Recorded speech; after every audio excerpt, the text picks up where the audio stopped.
This podcast. Before we get into the episode, just a quick thing. So I've decided to change my release schedule to every 2 weeks instead of every week. This is for a couple reasons. First, because COVID is kind of under control, in New Zealand at least, for ever, hopefully, people are starting to get busier. It's not getting harder to book people at all. People are still very, very generous with their time and still really excited to be on the podcast, but people's schedules are getting busier, and that means that people have less time to come on the podcast. So that's one reason. The second reason is I was experiencing a little bit of burnout and a little bit of kind of lack of motivation. The nature of this podcast is that I'm talking to someone over Zoom, and the finished product that you hear is two sides of a conversation edited together to make it sound like we're in the same room. And that takes quite a bit of editing. So, and also my kind of goal with the podcast is for it to be a very professional sounding podcast. And that means editing out pauses, ums and ahs, as you just heard there. And just making it sound super professional. That takes quite a bit of editing to do that. Long story short, I was kind of running out of motivation to actually sit down and do that editing. So I think making it every 2 weeks will mitigate that, and we'll be off to the races. The second thing I wanted to say is that I'm going to change the release day from Friday to Tuesday, and that'll give me some time of the weekend and Monday as well to do all the editing, to polish it, and to get it out on Tuesday. So all of this to say, the next episode will be out on Tuesday the 18th at 8 a.m. Tuesday the 18th, 8 a.m. See you there. Thank you for listening to me ramble on about my issues. Without further ado, let's get into the 14th episode of Broadway and Other Kiwi Dreams, guest starring Kim Garrett.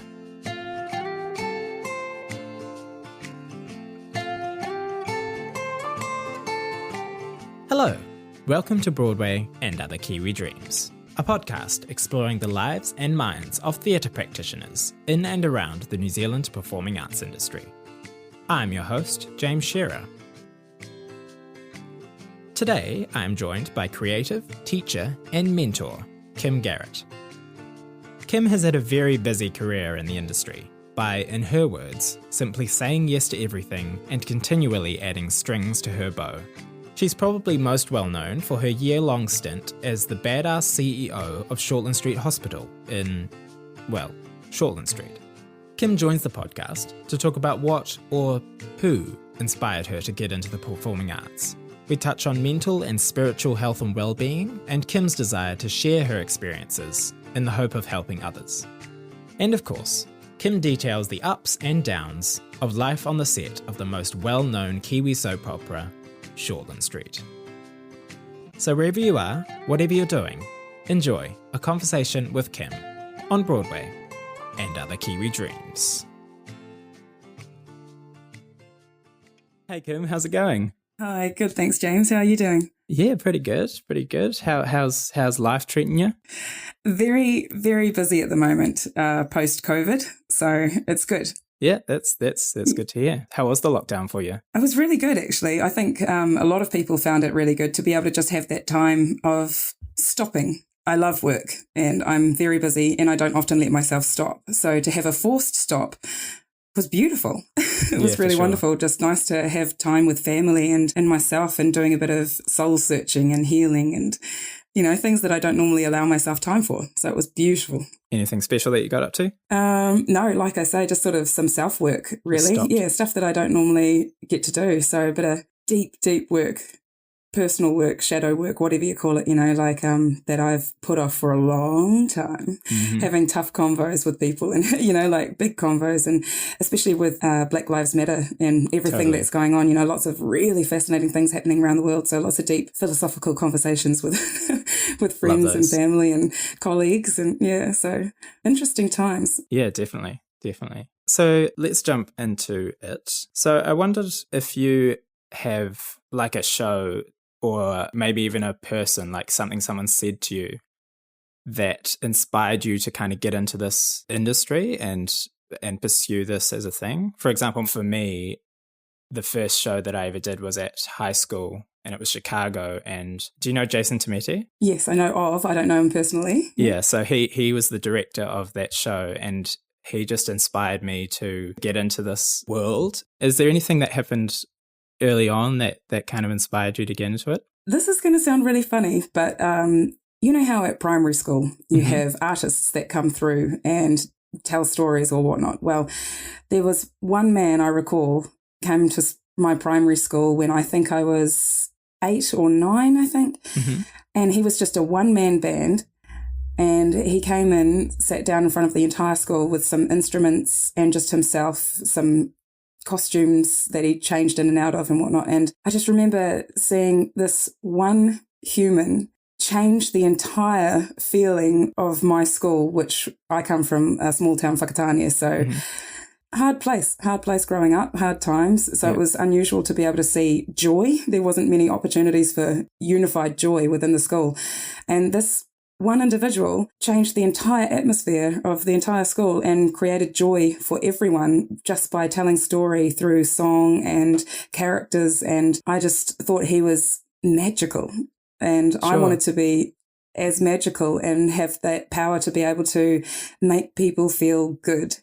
And it was from that one random guy coming into my school telling stories in a magnificent way that I thought I could do the same. I could shift people's energies and make people happy. So that was my thing, right back in primary school. Yeah, sure. Did you just come for the one time? Yeah, just the one time. And I'd never seen anything like it, never been exposed to that sort of world, performance in any sort of way. So it was beautiful. Totally. So speaking of growing up, did you perform at all in that stage? Yes, definitely. Yeah. I was the kid at school that was forcing everyone to be a part of all of my crazy ideas. So I was bossy. Sure. Very bossy. Yeah. And I had a lot of vision and a lot of creativity. And I managed to drag a lot of people into storytelling with me because I just wanted everyone to be storytellers after I was inspired. So I was the kid that the principal would come to and say, okay, we're going to do something at school assembly. Can you make something up? Yes, I can. And I'd get a band of people together and basically be a bossy cow and tell everyone what they're doing, where they're going, what they're saying, how they're going to be. Yeah, totally. But yeah, I started creating in primary school. Yeah, Awesome. I thankfully had a lot of good people around me that supported that and allowed me the freedom and the scope to start being creative on stage in front of my little primary school, which was cool. And then I just carried on from there, moved into intermediate and joined in and doing the stage shows, that most intermediates do. And high school, just kept it going really. Kept winning all the awards. Do you remember what shows you did? Oh my gosh, we would often collaborate and devise our own. Awesome. And I've always been a deviser, so I think that probably started right back from then. So yeah, we would make little potpourri performances of our own creations. Yeah, so always been a deviser. Yeah, awesome. So in my research for this, I watched an interview that was like carpool karaoke. It was such a cool interview called Tahu Taxi. Yes. And it was part in te reo, part in English. Yes. And I tried to use the subtitles for the te reo, but unfortunately the subtitles thought it was Portuguese. So that didn't work. But it was such a cool interview. And if anyone listening wants to check out that interview, I'll leave a link in the description. But in that, you said that whakatane breeds creatives, which I thought was really, really cool. Do you think those roots have played a big part in your growth and where your life has led? Yeah, I definitely do. Yeah. Partially from my own personal life, it sort of helped me because performance and creativity was an escape from a reality that I didn't want. But I couldn't avoid within my home life. It wasn't the nicest, pleasant upbringing at all. And I think that was for a lot of people in Whakatane, actually. Definitely wasn't alone with that. And creativity just allowed me a form of escape and a way to process big feelings that as a little kid I didn't know how to process, and you yourself being a creative know how confronting it can be for an individual to, Definitely. you know, it's really challenging to discover your voice, to discover your thoughts around characters and connecting with people from other walks of life that think differently to you or have different backgrounds to you or whatnot. Yeah. And it was really good to be able to discover myself through creativity aside from my reality. It allowed me to paint my own picture and tell my own story of my own life off stage as well. So I think potentially Whakatania could do that for a lot of people. Also, it's a heavily Māori-based town. I'm not sure how much you know of Māoritanga or Te Ao Māori. We've always been storytellers. Our history is an oral history. So it definitely breeds creatives just by sheer fact that that's where we were born. That's our tūranga waiwai, our place to stand, you know. So, yeah, a long line of storytellers. And I think that's why we just started to move out into the cities and and show off what we can do from little old small town Whakatania. Definitely. I think that's what's really exciting about what's happening now with Black Lives Matter is that those voices are being uplifted and being told. Yeah. Those stories are being told. Yeah. Yeah, absolutely. And what extraordinary stories, right? Yeah, definitely. Oh my goodness, the history, the feelings, everything involved in this. And I'm really glad that they're being told as a collective, you know, not just Black people, not just white people, but it's a global conversation now. And I think that's a wonderful thing. It really is, yeah. I'm really excited to see where we go, where humanity goes, yeah. Me too. And as with anything big and political or globally defining, socially defining, that's when the storytellers and the creatives come out and shine. So I can't wait to see the results. You know, I mean, my goodness, during lockdown, seeing what creatives were doing already was fun. Did you follow many artists during lockdown, seeing what they were up to creatively? Definitely, yeah. All the songs being created in lockdown and videos, yeah. Oh my gosh, yes, I love all the Broadway stuff. I was lapping that up like a sponge. Yeah, Blackpool Theatre Isolation creation, which is coming out soon. I'm so excited. Yes, it's so cool. I love what Blackboard Theatre are doing. Totally. I'm following them closely. Yeah. They are definitely people to watch. Yeah. We talked about growing up in high school and stuff. So did you continue the performing thing straight after high school, or was there anything else that you pursued in that time? After high school, I had a bit of a rough time. I was homeless for a little while, so I was dealing with life. Yeah, so I was trying to get myself off the streets while still trying to get myself educated because I'm a geek and I love education. Yeah. So I was just doing life for a bit there, which I think has really helped me as a performer. I don't know if you feel that way as a performer, trying to get yourself into as many communities or situations or scenarios in life as you possibly can just feeds into your performances always. It can't help but, you know. So I definitely think all artists should experience as much in life as possible. I don't recommend poverty, but I have experienced it. So that really feeds nicely into a lot of the intense work and roles that I've done. So I'm grateful for it all the same. Travel, lots of travel I was doing, lots of experimenting with who I wanted to be, what I wanted to be doing. I was also becoming a mum as well. You know, so I had my first son. And then it was a serendipitous moment on the street watching a busker. I've always been drawn to music. Music is life. I love music.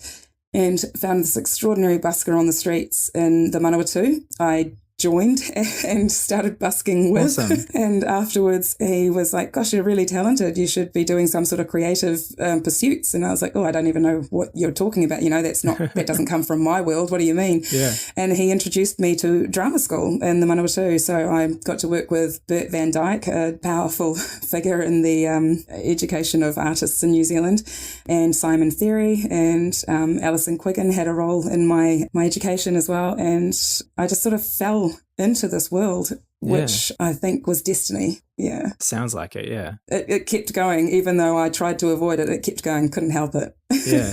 So seeing that busker, was that while you were homeless? No, I'd managed to get myself off the streets by then. Yeah, I was working. I'd been doing a number of jobs by then and raising my son. And it was just, it was a really good part of my life. Yeah, I think I had gotten myself into a position where I was ready for anything. Yeah, opening all the doors. Yeah, that's right. And that's the thing, is opportunities will present themselves all the time. And you just have to be ready to take them. And I thankfully was in a position where I was ready because it all happened really quickly. Yeah, yeah. So what was that drama school in Manawatu? It was at UCOL, the Universal College of Learning, and it was, I'm not entirely certain of the name of the course. It only had 1 year in the end, and then the course was cancelled. I was one of 3 people that passed. That opened me up to being offered a position at NASDA. Yeah. A number of drama schools asked me to join them, which was amazing. The 3 of us that passed actually asked us to join them.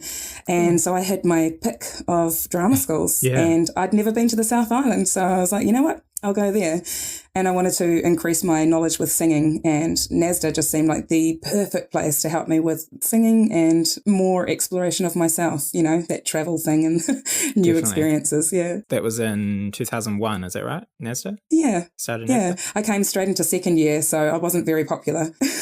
That would have been near the start of NASDA, wouldn't it? Yeah. We were still out at the Teachers College then. And I think we were under the University of Canterbury then, and we were still having majors. I don't know if you had acting major or singing major back then. Nope.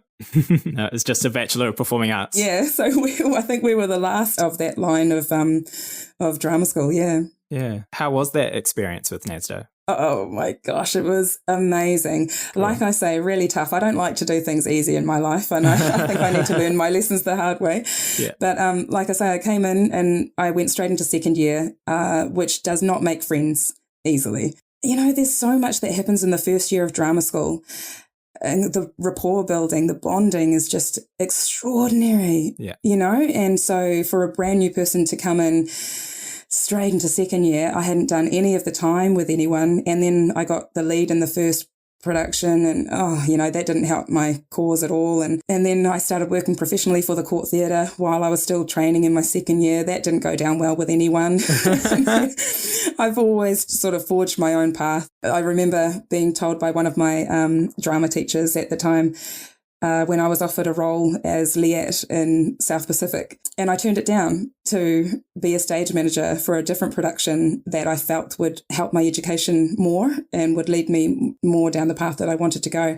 And I remember being told then, oh, well, you'll never make it in the industry now. You'll never get offered another role because you've just turned down the artistic director of the Court Theatre. Good luck for your career. And I remember my cheeky self, of course. I've always known better. I've always known different. I've always known my own path. I just laughed. In their face. That's just ridiculous that you think my career is over. My career has only just begun, you know, and I couldn't be more right. Yeah, totally. It just kept going from strength to strength. Yeah. So I've always been a little bit cheeky. And NASDA definitely received a bit of my cheek. Yeah. But it was great for me. It was great. Everything that I needed. Cool. And you made tons of friends there and everything? Yeah, lifelong friends, you know. Eventually. From coming into second year. Yeah. Well, that's the good thing is I've always had a solid foundation in knowing who I am. And when you know who you are and you realise that you're not here to prove yourself, you're here to be yourself, people start to recognise that authenticity. And I think people ended up developing a respect for me just being me and knowing my path, knowing my vision. Yeah, they let me in eventually, thank goodness. Cool. So after NASDA, what was your kind of, you said that you started working with the Court Theatre while you were at NASDA. So was that your first professional foray into the world of acting and absolutely. And yeah. Do you remember Tony McCaffrey? I do. Of course. Yes. So Tony McCaffrey and I became colleagues, and we worked incredibly well together to the point where we co-founded a company, Different Light Theatre. At the time, we were working with less mainstream works, and then eventually we got into working with mixed ability, where we now stay. I've since moved away from being an active member. I still support completely, and Tony's still continuing the good work. But that's where I started, just working with Tony McCaffrey. He took me under his wing. He mentored me. He helped me professionally. And we worked a lot together. I understood that I wanted to be in the theatre, especially. And I took on every role that you could possibly imagine. I just said yes to everything. Yes, I can stage manage. How do I do that exactly? Yes, I can do lighting. How do I do that? You know, so I just took on, like I say, be ready for the opportunities, and opportunities constantly presented themselves. And I didn't turn down anything. I just had to leave my ego at the door. If I want to work here, I need to learn from these people. And half the time it's just getting in the room.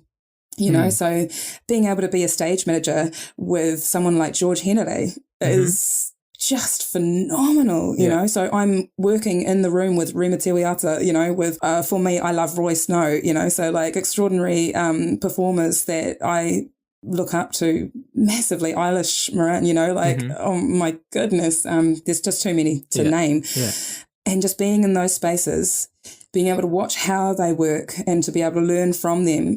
So I guess my studies didn't really stop with NASDA. They continued on through my openness to just being in the space, working with the people, just getting in the room, being in the room, keeping my face around. So so the court theatre really was my stomping ground. I've worked in every possible department in every possible capacity, and I'm definitely loyal to the court theatre for the rest of my days because of their care of me. Yeah.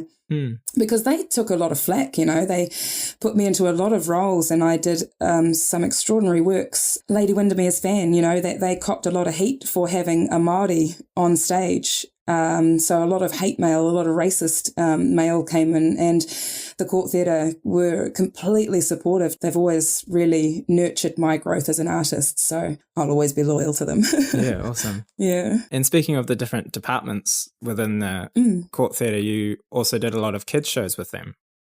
Yes. Yeah. And that comes right back to your first question, who inspired me? Yeah, this definitely. Beautiful man telling stories in primary schools. And so I've definitely been driven to hopefully repay that, you know, sort of pay that forward, and hopefully inspire young people really young, so that they are exposed to things that they might never have been exposed to. And they might, I mean, my goodness, the amount of times that I hear adults tell their children not to pursue something in the arts because it's not a real job. Yeah, and it's not financially viable and all that stuff. Yeah. You've heard it all before, James, I hear. Not really. Hey guys, Future James here. Just wanted to clarify this a little bit, because I don't in the episode. My parents have always been super supportive of me and everything that I do, and have never said don't do something because it's not financially viable. It was just an offhand comment. So, yeah, Mum, don't be angry at me. All right, back to the podcast. You have to be resilient. You have to know this, and you have to be... I wanted to change that. I want to change that perspective. I wanted to show people that, no, you can make this. This can be a living. You can earn your bread and butter, you know, and you just have to work hard. And I guess you have to keep open to every element of creativity. You know, if I had just tried to pursue acting, I don't know if I'd still be here. Sure. You know, so I'm really glad to see that you are doing podcasts. Yeah. That makes me feel really happy, because that's just another string to your bow, because you're an awesome artist yourself, you know. So I love to see that you're continuing to add more strings to your bow as well. You know, that's great. That's great. That shows longevity. I think you're gonna be a player in the game for a while, I imagine. Thank you. Yeah, hopefully. I hope so too. We'll spread this podcast around and we'll go far. Yes. We'll all go far. Indeed. So, speaking of the kids' theatre, I wanted to speak to you about this, because I have done kids' theatre as well with Playhouse, and it's just such a cool experience to have as an actor. Were there any kids' shows that were particularly meaningful to you? Yeah, definitely. And again, I'm a deviser, so all of the kids' shows that we did were devised by ourselves, which I love, and I think that's why they worked so well. It was when I started collaborating with Rutene Spooner. I'm sure you know of Rutene. Yes, Rutene in my first year of NASDA was our devising leader of our devised kids theatre. He's awesome. Oh my goodness, you are so lucky. What gold. You that's a treat. That's a tohu. That's a gift, a koha. Yeah, that's awesome. Yeah, he's extraordinary. So once I started collaborating with him and Holly Chapel Eason, who to me is a powerhouse. Oh my goodness, manawahine in the creative industries. Oh my gosh, I hope you interview her someday. I would love to listen to that podcast. Yep, she's on the list. And excellent. And Rutene, he's extraordinary too. Yeah, definitely. And as soon as we started collaborating together, it was the shows that we did, every single one of them that we created, because we decided to tell Māori stories around Canterbury. A very risky decision, but it paid off like you wouldn't believe. The first time that we did our tours, I think, was Maui in the Sun. Most times after our performance, performances, the principal or the coordinator who hired these shows or booked these shows came to us straight away and said, can we book you for next year?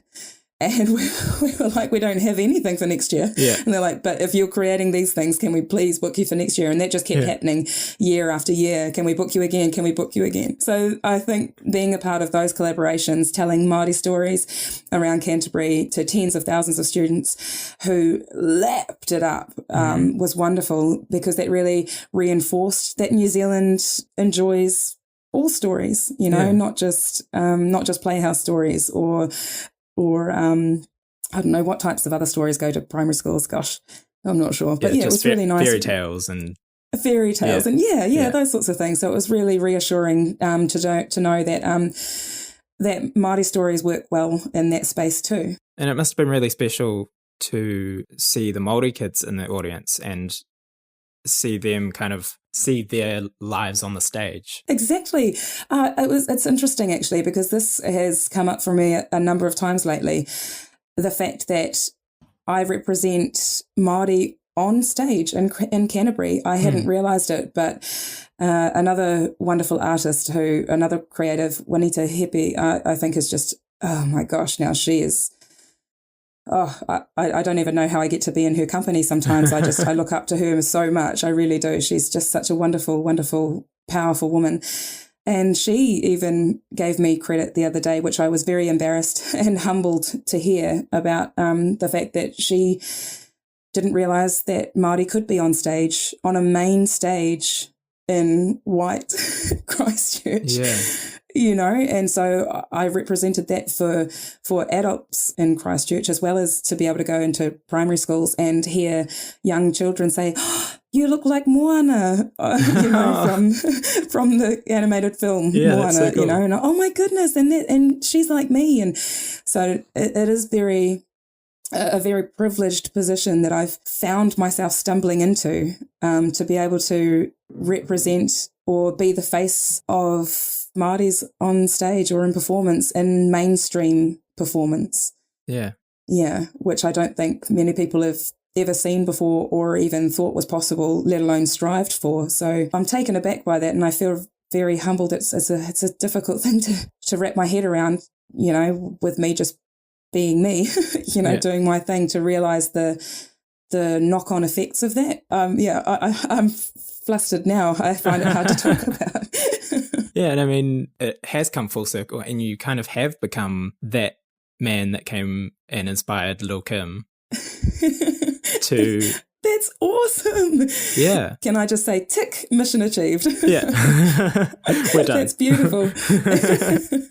No, not done yet. Still got a long way to go. Yeah, totally. So, we have some listener questions, which I posted. Oh my goodness. On the Facebook and the Instagram. This is so cute. I love that you've done this. Yeah, if you ever want, dear listener, if you ever want to ask my guests some questions or leave them some comments, you can follow me on Facebook and Instagram at And Other Kiwi Dreams. Do so. Beautiful. Awesome. What a great idea, James. Thank you. So the first question is from Oscar Days, and he says, Oscar. Hey Kim, do you have fun every day you do what you do? Just checking. So I guess, do you have fun in your career and in your jobs? And I guess maybe the flip side of that, are there ever any tough moments that come along with that? Awesome question, Oscar. I do have fun. Actors are often called players, and we do plays. So just by that word alone, I'm sure you imagine, if you are a player and just doing plays, then yeah, we get to play and have fun. And so by the nature of the beast, it's great. But I'm a storyteller, so to be able to get in a room with other storytellers and tell stories every day, for me personally, I can't imagine anything better. So going to work is nothing but fun. Yeah. And so hopefully, Oscar, you'll find yourself something that you find fun and make that your job as well. The flip side of that, the other side of when times do get hard, and this is where I'm talking about the resilience that actors need to have. When the work isn't there is tough. Totally. Then that's why I personally have pursued as many different aspects of creativity as possible. Mm-hmm. So like I say, going into stage managing, producing, directing, writing, lighting, sound, just adding everything to my boat. I even became a radio DJ, so Great. I was a radio announcer for a while there. And just trying to get into as many things as possible to stay within the creative realms is how I've managed to survive those times when there isn't necessarily acting jobs. Mm-hmm. Yeah, so I've had to find ways to stay happy in my job, to stay creatively working.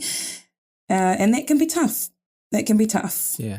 That's definitely the hard part when the work dries up. Yeah, definitely. And, right now that is happening to a lot of actors, to a lot of performers. Right. Yeah. Right. Oh, my goodness. Yeah. The opportunities that I had, to potentially go over to LA to be doing these things and getting really excited about that, these mm-hmm. things, thinking, oh, wow, this vision of my life for this 2020 and then COVID and everything shuts down. No one's traveling, probably not going to the US anytime soon. That's for darn sure. That happens, where you think you've got a role and everything's going to change, and then it does, but in a way that you didn't expect.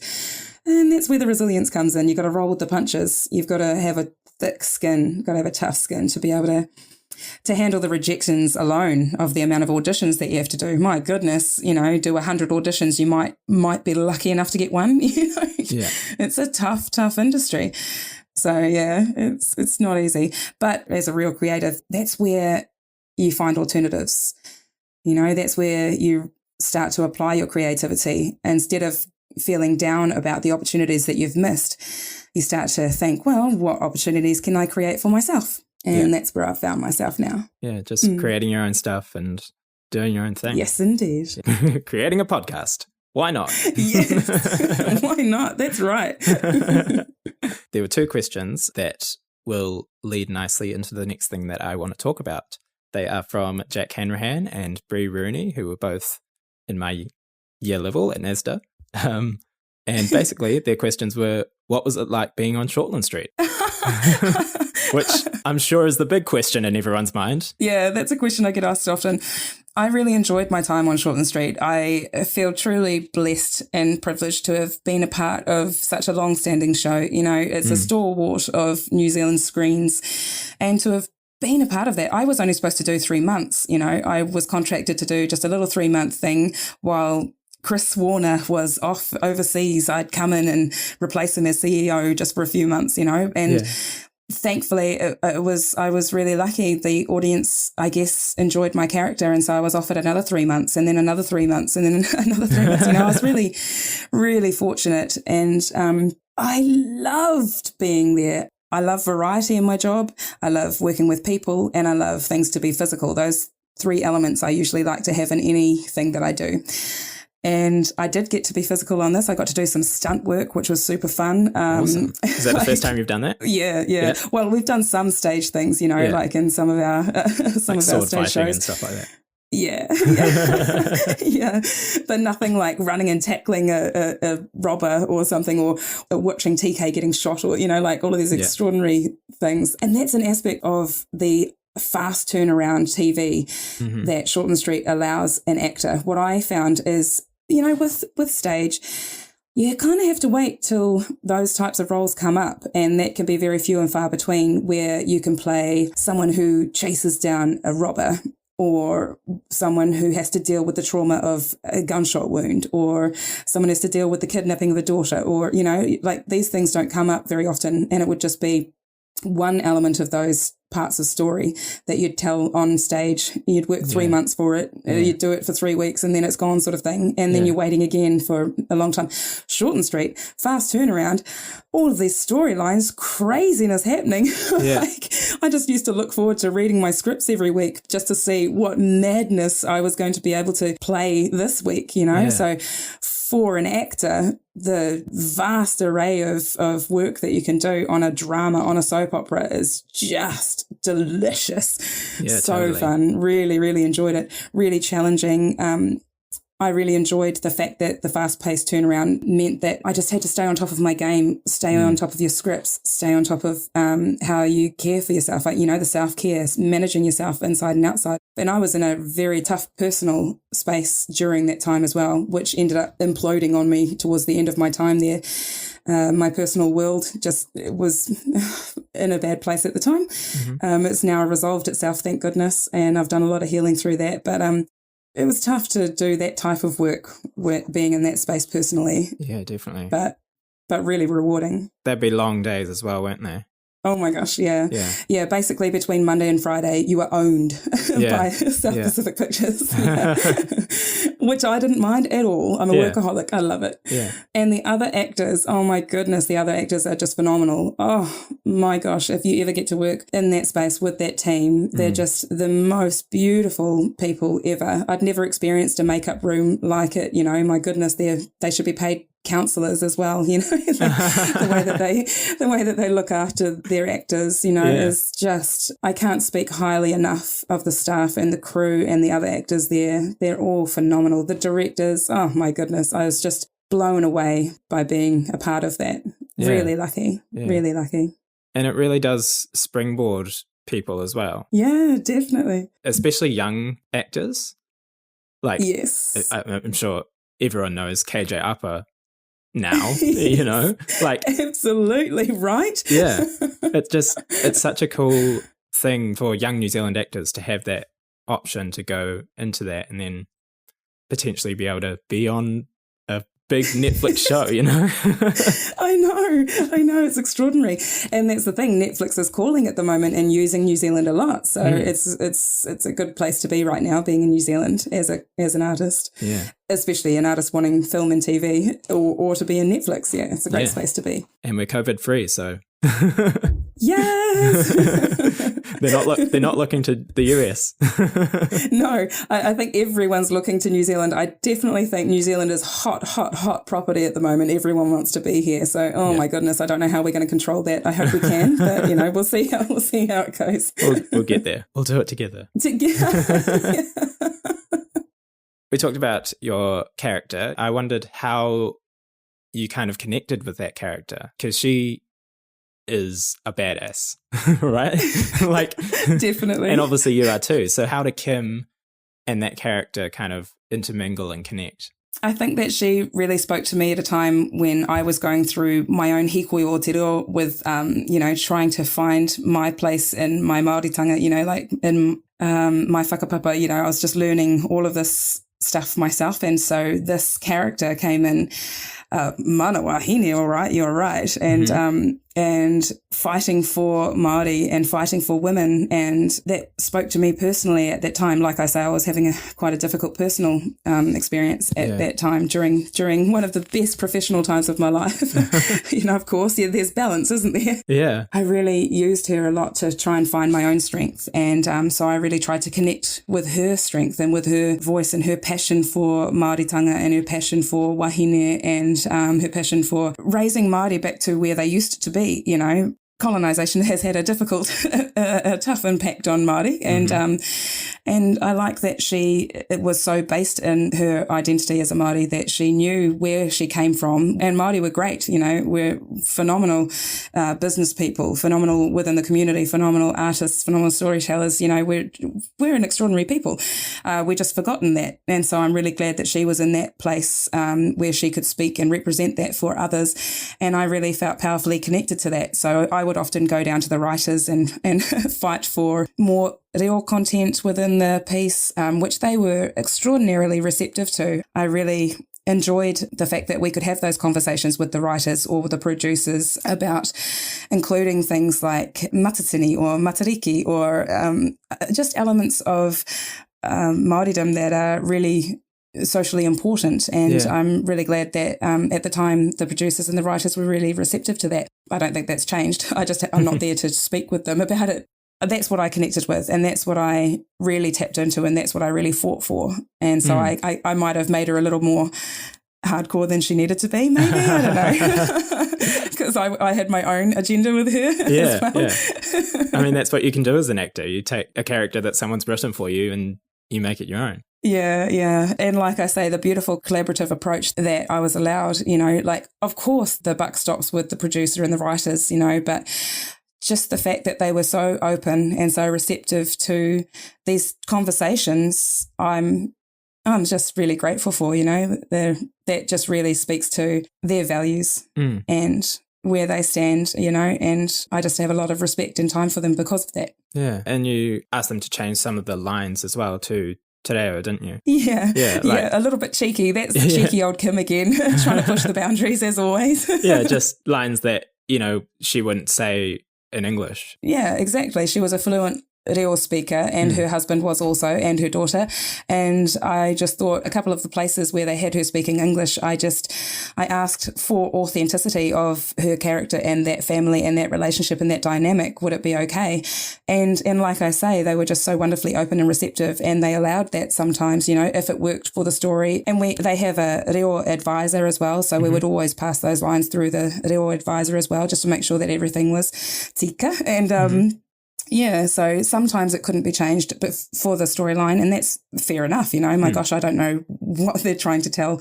You know, I didn't know the overall arc that they're keeping tabs on, you know. Oh my gosh, it's amazing what they do. Sometimes I would win, sometimes I wouldn't, but overall it was definitely a really lovely reciprocal relationship. I'm glad they responded and allowed me to bring more reo onto the screens. I'm sure they would have got some flack about that, you know. All of my career I've had flack for what I do, so I'm sure they would have received some. Sorry, Shortland Street. During that time, I think it was in an article or something, but you said that it was a really hard decision for you because, of course, you had 2 sons. Yeah. You were raising 2 children when you made that decision to go on Shortland Street. So how was that, making that decision? So that's where I was torn, because as a mum, you want to create stability. You want to provide security for your children. And part of that, I believe, is making sure that they're safe within their education, making sure that they've got good community networks, you know, lots of support, lots of social networks. And they had all of that down in Christchurch. So they had both sides of the whānau. They had huge, awesome friend networks, already well established. They had great relationships within their schools. And I just, as a mother, I couldn't uproot them just for my selfishness of wanting their company, wanting to be able to wake them up each morning, you know, and share the morning with them before they go to school, or feed them at night and put them to bed, you know, all of the beautiful things that make life worthwhile. I wanted that with me.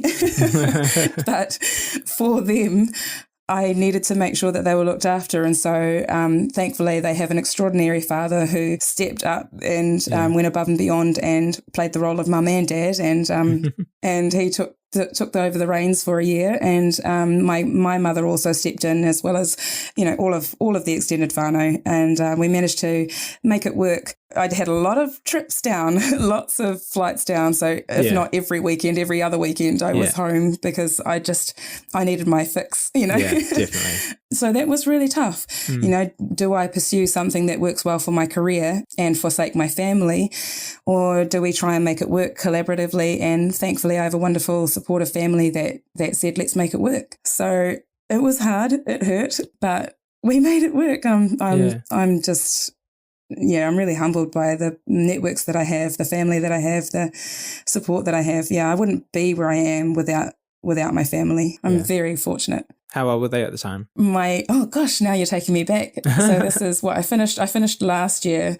So I was on the year before that. So they would have, my eldest would have been around 19. So he was fine. Yeah. But my youngest would have been around 11, 12. No, something like that. Gosh, I'm terrible. Oh my goodness, 12. Yeah.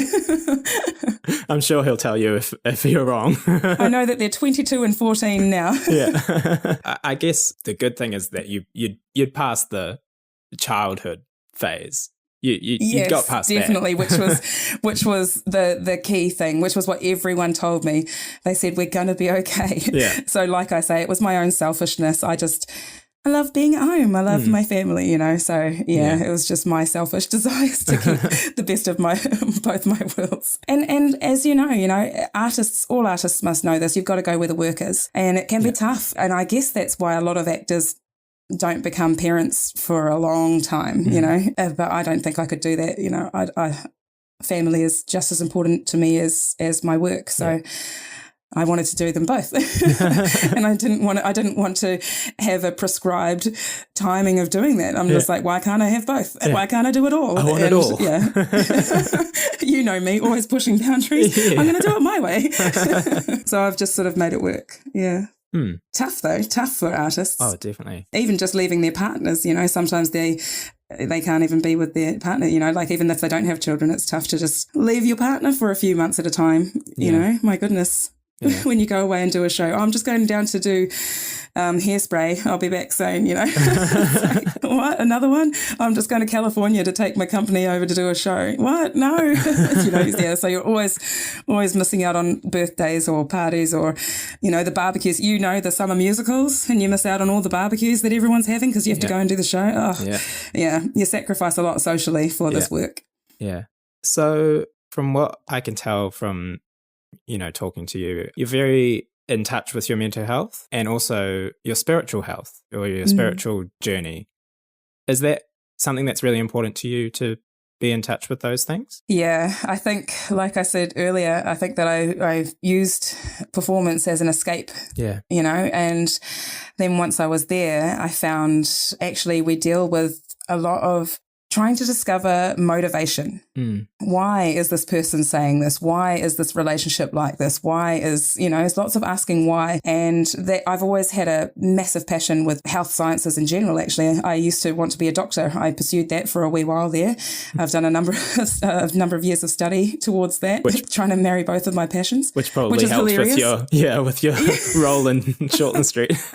I know. That's what I thought was so funny, because I used to work at the hospital while I was studying because I thought working in the environment would help me know how I want to specialise. And they always used to tell me at the hospital, oh, you just need to get a job on Shortland Street. Don't become an actual doctor. Just go and be one on Shorty. And then I did it. Yeah. It's just hilarious the way life works. Yeah. But yeah, it's always been a passion of mine. And thankfully, the arts, just really helps you to pull apart the psychology of your character, to really dig deep into the psychology of man, the nature of man.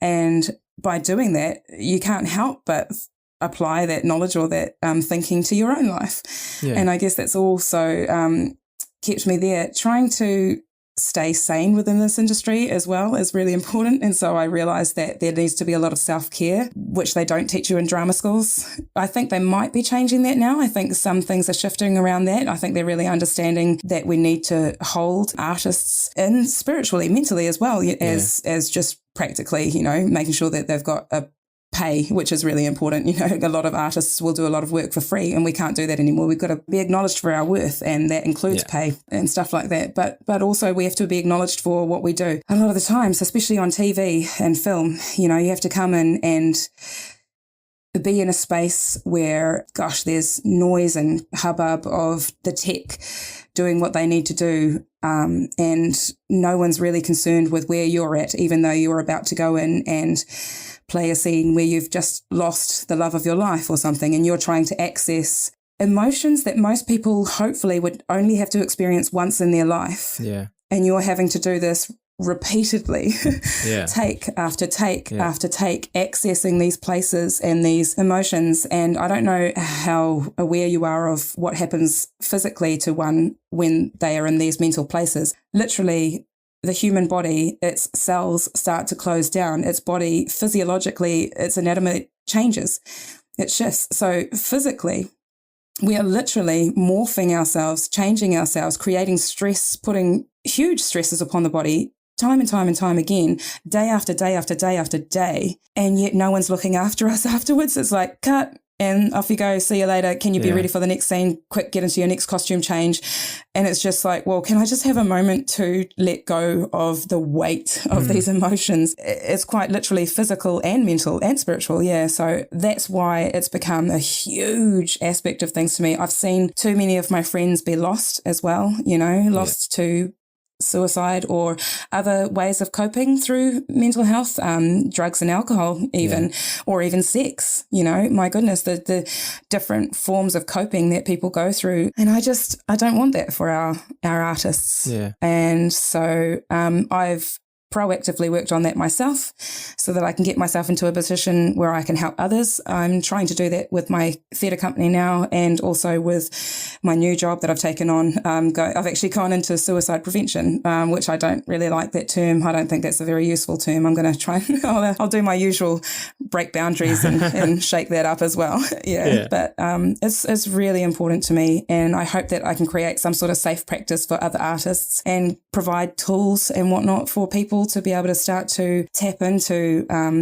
especially as Māori, tap into wairuatanga. You know, we are so well looked after by so many energies that we don't even realize that I may start to sound crazy now. I am a spiritual person though. So yeah, well, welcome. This is me. Yeah. I'm not here to prove myself. I'm here to be myself. Yeah, exactly. Yeah. And this is definitely a passion of mine, is trying to reconnect people with some level of spirituality, look after them mentally, physically, but also spiritually. Yeah. Those times when you haven't quite let go of your character at night. So hopefully you may not reach for a glass of wine. Hopefully you may, I don't know, meditate or something. I don't know. I'm still working this out. I'm figuring out this next stage of trying to help other artists. That's my next goal.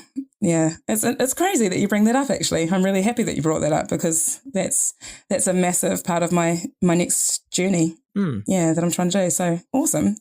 Good to be able to talk about it. Yeah, definitely. We spoke about your childhood. Do you think that mental health journey comes from that tough time in your life? Yeah, definitely, 100%. To this day, I'm still working through a lot of that. For me, you know, I've suffered abuse of all kinds, everything imaginable. But the worst of all is the words. You know, words sit with you on the scars of your heart, and no one can see them, so no one cares. Yeah.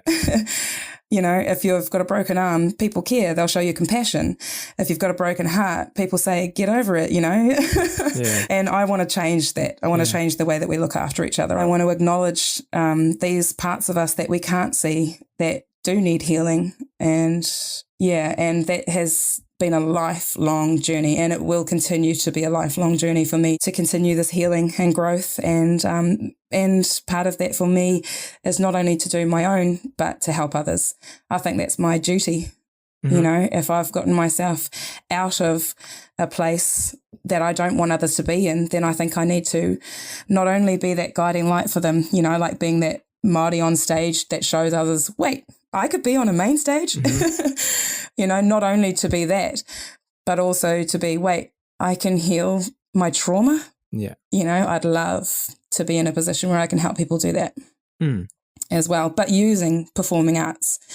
Because I think it's just such a nice, gentle, easy way to access it. You know, it's fun. Yeah. It's play, you know, let's play to heal. Why does healing have to be so serious? Yeah. You know, I don't want to go to a counsellor, you know, and heal myself that way. I believe that we can heal each other through love, man. And I've got all the love in the world. I have love for days. So if I've got enough to share with myself and others, then let's do it. Let's try and heal everyone. Yeah.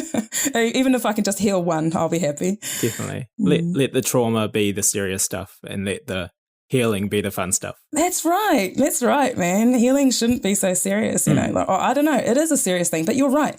Let the trauma be the serious stuff, and let's access it and heal it in a fun way. Here's hoping. So obviously you're now really busy this year. Yes. With all that's going on, but you have told me that you have wanted to start a podcast about kind of mental health and mental health within the performing arts. So do you want to talk a bit about that idea? And yes, absolutely. And copyright it? Yes, I will copyright it, especially after this conversation. Yeah. But this is exactly right. Actually, I'm really glad that you reached out to me, James, because I believe that learning comes from everywhere. Children, old people, my goodness, you never know where or who you're going to learn from. And you're approaching me to do this podcast, which I'm very humbled by and grateful for. I was a bit shy. I was like, me? Really? Why me? But yeah, I forget that I've done a few things. You've done some stuff. I've done a couple of things. Yeah, I forget about that. And when you reached out, I thought, oh my goodness, this couldn't be more perfectly timed, because I was thinking of doing this podcast because I believe it's really important to help other artists with mental health. And I could use my journey, my life, to potentially, hopefully, fingers crossed, help others.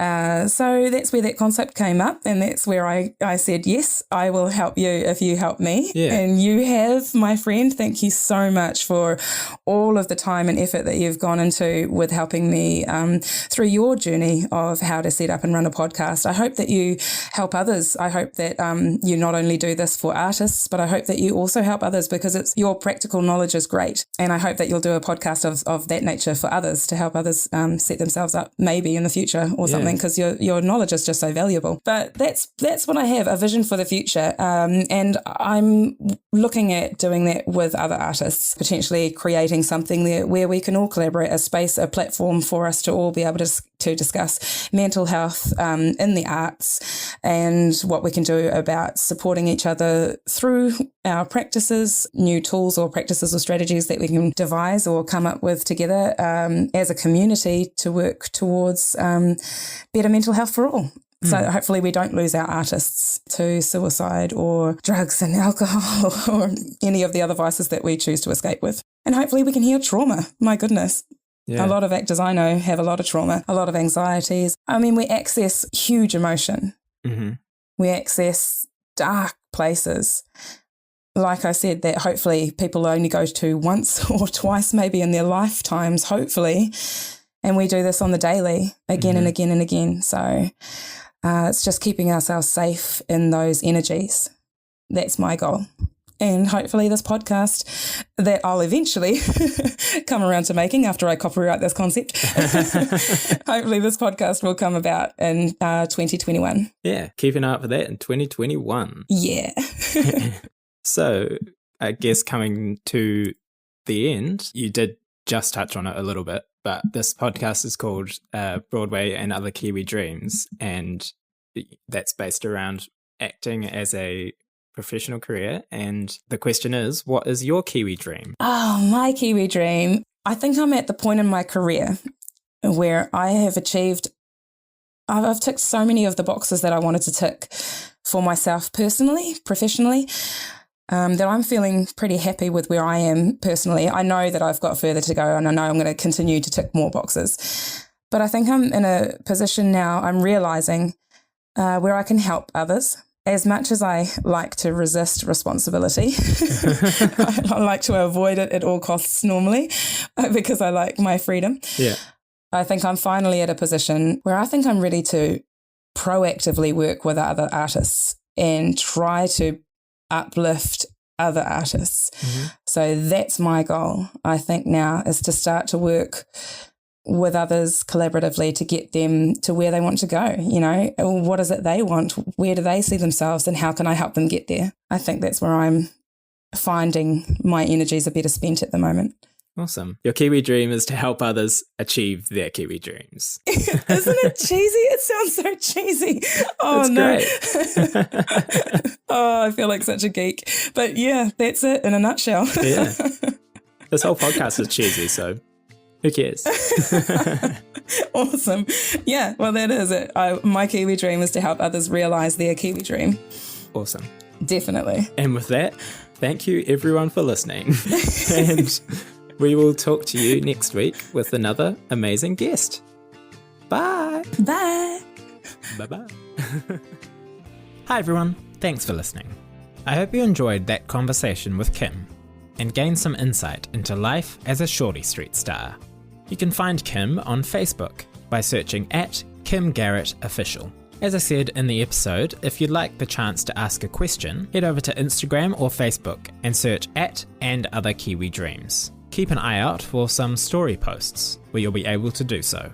If you'd like to support me and the podcast, you can head over to Patreon and also check out the website. Both of those links are in the description. I will talk to you again in 2 weeks' time with another guest on Broadway and Other Kiwi Dreams.